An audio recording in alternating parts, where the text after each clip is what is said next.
Okay. So if you can mute your lines there. So we're talking about health and longevity optimization genomic testing. And this includes gene factors that relate to our mood and our behavior, our cardiovascular system. So actually, there's actually genes that relate to, you can say, a tendency to have inflammation within our blood vessel walls. So if we have those genetic factors, we want to see what it takes to address those, so we stay healthy in that respect. And then there's genes related to immunity and detox. So with that, with what's going on in the world right now with immunity factors, to see actually how we can activate the genes that relate to our immunity and detoxification. This testing also goes into hormones related to exercise, the type of exercises that are best for our system, as well as hormone factors, and sleep, and diet and nutrition. So it gives us an idea what foods might be best for us to consume. And then lastly, it covers a longevity report where it covers certain genes that relate to our longevity specifically. So I'm going to go into the next factor of mood and behavior. And this is where the crux of my work, or those of us who've been considering conscious, healthy aging, and how important it is to address mood factors that relate genetically. So this is a little bit of things spelled out. So we can get the screen up here. Okay, so addiction. Addiction can come in two types: binge addiction and risk-reward based. Find out which one you're more likely to engage in based on your genomic profile and what you can do about it. So genes related to depression. Depression is a complex mood disorder. Find out the important role your genes play in determining your likelihood of having symptoms of depression and how to manage your risk. So what I love about this testing too, it gives you an idea of what your tendencies may be, say mood-wise, but also tells you, how to address them. Anxiety. Your genes can influence the severity and likelihood of anxiety symptoms. Find out what you can do to manage your individual risk. Burnout. Millions of people suffer from burnout. Find out how likely you are to experience burnout and what you can do to reduce and manage the factors that cause burnout. ADHD, many people are misdiagnosed with ADHD every year. Find out how your genes influence your ability to stay focused and engaged in tasks, and what you can do to keep that focus. So I'm really hitting this hard because, again, we want to be conscious, aware, and if we can address how we are feeling and thinking, like I say, that's our highest leverage for health. So to continue along these lines, procrastination. So are you a person who avoids tasks because of anxiety or because you're not interested in doing it? Find out where you fall on the scale and what actions you can take to reduce procrastination. Motivation. What's the best way to keep yourself motivated? Your genes can influence how likely you are to become motivated and how to stay motivated when the going gets tough. Irritation and frustration. Do you feel yourself getting easily frustrated or irritated? You're not alone, and your genes likely have something to say about it. Learn how to manage feelings of irritation and frustration in a healthy manner. And last one for right now is thinking patterns and neurotic tendencies. Do you ever feel like you're stuck on a hamster wheel, going in circles over and over? Personalized recommendations based on your genomic profile can improve your ability to think outside the box and tackle tough problems in a more effective manner. So I really wanted to hit that hard because, again, consciousness comes first. If we can help that in that respect, it helps everything else. So with our longevity report, it also goes into discovering what genes you possess and how they will impact you as you age. A report that can tell you what to expect as you age and how to best optimize your body before things start to break down. And if things have already broken down, how to slow further breakdown. Learn what can happen to your body when it comes to cognitive function, muscle retention, immunity, bone strength, and much more. Anticipate future health issues and make changes today to help increase longevity. So longevity reports includes brain health. So our brain, physiological, mental, emotional aspects of brain health are influenced by our genes. So there's something called BDNF gene, and that relates to our brain health, our food tendencies, as well as mood tendencies. Now, in terms of what, Deborah, you were mentioning before, if this gene is actually compromised in our system, the ability for us to create new neurons, neuroplasticity, for our nervous system to regenerate, it can be slowed. And that can give us a tendency to feel like when we have been traumatized in some way, that our healing process may have been slower. So this BDNF gene has a lot to do with that. If we can optimize or assist whatever tendencies we have in this respect to optimize, it can help with our healing process, as well as our mood factors, and as well as our food choices. So also talking about brain health, our brain is fed by sugar, and if we have to keep our glucose levels balanced, so if we have a problem with insulin resistance or blood sugar balance, we're going to feel it, we're going to sense it consciously, brain-wise. And then stress resilience. There's a lot of genetic influences that relate to our abilities to handle stress. The longevity report also includes bone health. So there's normal bone, osteoporosis. So in some people, bone health deteriorates at a faster rate than normal. Genetics plays an important role in overall health and longevity. Your vitamin D genes control your body's relationship with vitamin D, which is the most important compound related to bone health alongside vitamin K2. Okay, now we're going to go through this and then we'll talk about whatever questions. So hold your questions or take note of them. Longevity report includes biodefense, again, for what's happening in the world right now, and probably for the future there, is how important it is to keep our immunity up. So biodefense is your body's ability to protect itself from infections, from inflammation, and aging in general. So it's beyond just protecting itself from infections. Biodefense is your body's balance between inflammation and detoxification. Ideally, when there's a minimal presence of long-term inflammation with quick and agile detoxification processes, and that relates to the fact that so key here, detoxification serves to minimize and clean up inflammation. So when we have inflammation, say when we do hurt ourselves and we sprain our ankle, there's inflammation there. But if our detoxification processes are compromised, things are going to linger longer than ideal. But if we can optimize our detoxification, that actually cleans up inflammation. It helps set us in a way for quicker healing. Several genes and gene pathways influence these cellular processes. The longevity report includes propensities and recommendations also regarding, I put a dove here in terms of aging gracefully. So it includes recommendations related to muscle building and retention. So as we may have noticed, for some of us, as we get older, we may lose our muscle mass, muscle density, if we're not paying attention to that. Balding and hair thinning there, graying hair, and wrinkles. So let's look at in terms of what an example would be of what would you do if you had genes related to wrinkles and what to do. So it would include lifestyle recommendations. And again, these are simple things we all know, but it helps to put them in a context where we're reminded. So for wrinkles, we need to get enough sleep. Sleep is our most powerful longevity tool. Another point we cannot stress enough is hydration. Make sure we have adequate water, clean water consumption. So then talking about habits that are recommending in this report too is simply download a bedtime reminder on your phone that you can lock your screen with a complicated password after a certain time at night, so you're not tempted to keep using it late into the night or whatever it takes, just not to look at your phone.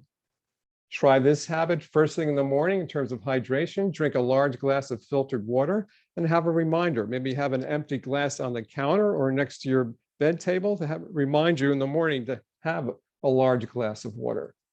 Then diet recommendations with wrinkles in terms of addressing that. Antioxidant rich foods, blueberries, cacao, matcha green tea, a squeeze of lemon, green peppers, goji berries, and then supplements. Vitamin C, vitamin A, B vitamins, zinc, collagen, healthy oils. So in the report, again, it can tell if you have a tendency for wrinkles, but it also tells you, okay, I have that, what can I do about it? To either slow it down or prevent it, depending where you're at. Okay, so what can I learn from this test? The goal of this test is to evaluate the roles that your genes play in the efficiency of several important biological and cellular processes in your body. Learn how well your body is performing the tasks necessary to maintain optimal health and wellness. And where there's an opportunity to make diet, lifestyle, and environmental changes that can set you up for the most optimal health outcomes. That's what I love about this work, because again, it gives you the map that you need based on your genomic factors. So will this test diagnose any diseases or conditions that I may have? No. This test is an association-based test. We don't diagnose you with any disease. So it's not looking at, say, BRCA traits or individual markers. It's actually association-based. It's looking at markers in a general framework to see where there might be tendencies, not in terms of what disease you might get, but in terms of what health factors you're going to actually elevate. We try to identify genetic risk factors that may contribute to your risk of disease based on clinically documented research. Just because you're at an increased risk for disease or condition based on your genetics doesn't necessarily mean you'll be diagnosed with that. Similarly, a normal or decreased risk doesn't necessarily mean you're safe from any particular disease or condition. Functional genomics evaluates both genomic and non-genomic factors to ultimately identify risk ahead of time and assist in building preventative health strategies for an improved health and wellness outlook over time. I know I'm giving you a lot to digest here, and we'll talk again a little bit afterwards. And for those that are listening, we can set up a one-to-one consultation so we can review these things more. So how does the DNA company protect my data? So this is a big factor with DNA testing because other DNA companies have been known to sell your data. So with this company that I use, it's called the DNA company. They never sell your personal data. From time to time, we will anonymize your genomic data and aggregate it with other data samples for the purpose of research and development and the advancement of human health, which we may share with our partners. And I'm one of their partners. Don't worry, your information is 100% anonymized and no one can tie your genomic data back to your personal data. We store all of our samples in an anonymized manner at a government facility. All of our data is anonymized before it leaves the facility, and we store all digital on our protected server hosted through Microsoft Azure security platform. If you still would like to have your data deleted and your sample destroyed, once you receive your results, simply let us know, and we'll send you a confirmation email once it is complete. Okay, now there's other hesitations folks have had. For one, insurance companies. Insurance companies do not get this information at all. That is why we do not accept insurance reimbursement. They have no rights, since they're not paying for the test, to receive this information. Another factor relates to police. Police don't have any access to this data. We are not taking fingerprints. We do not sell data. Now, a friend of mine noted that when I mentioned the DNA work to him, and fair enough, he mentioned, I personally don't feel I don't want to know too much about what my DNA says. And he was saying, I just don't know, I don't want to handle all of that information there. So I respected his thought. I left it at that, but I took note of it in case other folks had the same thought. So the benefits of this test compared to other testing companies, genetic testing out there, is that it provides the information, education, and tools necessary and what things you can do to optimize your health. Now, other testing, they'll just give you the data, but they won't tell you, they'll just leave you hanging. They won't tell you what to do about it. So this test does. So another way of addressing this hesitation, you don't want to know too much, it's something to recognize. We each have gene tendencies that can be beneficial or challenging. And when you get the test results, it's not a matter of saying you're really not your genes, actually. You're a being of light, the way I acknowledge it. But to see that we do have certain outer human gene tendencies and having a greater conscious awareness. Again, I'm looking to bring a greater conscious awareness when it comes to healthy aging. So that allows for a wise perspective to actually see what we're working with. And we already know what tendencies we may have. but actually see them in a light where you can actually have a little more wise perspective of what to do about them. So for healthy choices to be made in our life, and for a greater quality and longevity of life to be experienced, a greater sense of vitality. So the influence of our genes relative to our health. Here's an example. For some of us, we may use food as a coping mechanism. So when we get stressed, we'll go to eat something. And there's certain gene tendencies that relate to this, being subject to gene tendencies. And those genes that are involved are these named genes, COMP gene, Mayo gene, these longer names here. And there's certain genotypes within these genes that relate to having a person, or this person is more likely to identify food as a way to cope with or escape from stressful situations. Now, eating is great, but if we're using it as an escape, that can relate to our weight there, or it can relate to our health in general, our longevity. So what do we do about it? So one way we can address that tendency in the interim time until we can address it consciously is by supporting our body supplement-wise. So instead of rushing to eat, actually, if we maintained a deeper sense of calm, and there's a product called Deep Calm Optimizer that assists with L-theanine, as well as other elements there that actually helps keep a calm. So if we do get stressed, we have a little more turgor or more leverage in that respect. Blood sugar optimizer, and again, when our blood sugar fluctuates, it can give us a sense of needing to want to eat, but also stress can complicate that. Omega-3 adaptogens like ashwagandha, tulsi, rhodiola, lavender, licorice. So those are helpful assistances, but ideally we want to be able to consciously address those patterns. And sometimes it takes time to address those. That's where supplements can help in the interim time. So one way of addressing it consciously is practicing recognition when negative emotions arise and create space for choice to engage or step away. So in our class, we talked about the messenger RNA process, how when things happen that impact our heart, to actually pause, to upright ourselves, to breathe in, breathe out slower until we can actually get our wits about us. Considering a daily meditation practice that focuses on loving kindness for self and others. Personally, again, I use the heart math meditations that help in that respect. And then another way, when you feel like you need a snack, first try a few deep breaths, make a calming tea. So again, the report, this is actually an example of what's in the report. Conclusion. Aging optimally, increasing longevity, and extending your health span are critical aspects of optimal health and wellness. When you approach your health and wellness from the personalized approach of functional genomics, you are better equipped to achieve optimal health outcomes. Are you ready to take the next step and build a personalized plan that includes digital, group, or personal coaching, dietary recommendations, lifestyle recommendations, and supplement recommendations based on your unique genomic profile? Invitation to take the longevity testing. So if you are interested, this is a link you can go to. Now I have a little longer link, I've shortened it. So if you don't want to use a bit.ly link, I can give you another link that's not a bit.ly link to at least read more about it and engage with it if you so choose. And if you'd like to set up if you'd like to review more, you can contact me to set up a one-to-one consultation. If you want to review that more, if anybody's listening, you can do that too.